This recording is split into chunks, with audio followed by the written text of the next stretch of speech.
In 3 weeks' time, we will get the new Labour government's first budget, and with it, we'll find out how the Chancellor plans to strike the balance between tax and spend. And here's the challenge.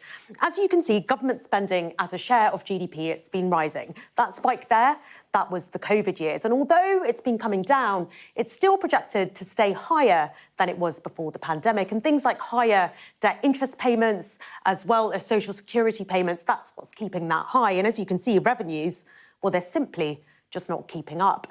So what choices does the Chancellor have? Well, she could try and bring government spending down, but there's very little appetite among the public for further cuts to government spending. In fact, Labour has already promised to increase government spending by £5 billion, and that's on top of the £9 billion it's pledged to sort out public sector pay disputes. And that is £14 billion more than the previous government had factored in. However, under the previous government's plans, well, unprotected budgets, things like courts and prisons, they actually were due for a cut in real terms in their budget. And if the Chancellor wants to protect those budgets from inflation, she's going to have to find an additional £16 billion on top of the £14 billion. However, for some people who voted for Labour, even that wouldn't be considered generous enough. If the Chancellor wants to offer a bigger package of government spending, well, she could consider protecting those budgets as a share of national income. But in order to do that, she will have to find an additional £17 billion, so £47 billion more than the previous government had factored in.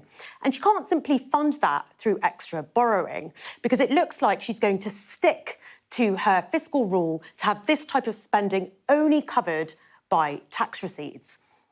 So how much wiggle room does she actually have? Well, let's have a look at those scenarios that I just outlined for you. And as you can see, in most of them, she should be fine. She's not recording a deficit, helped by the fact that Labour have already pledged to increase taxes by £9 billion in their manifesto.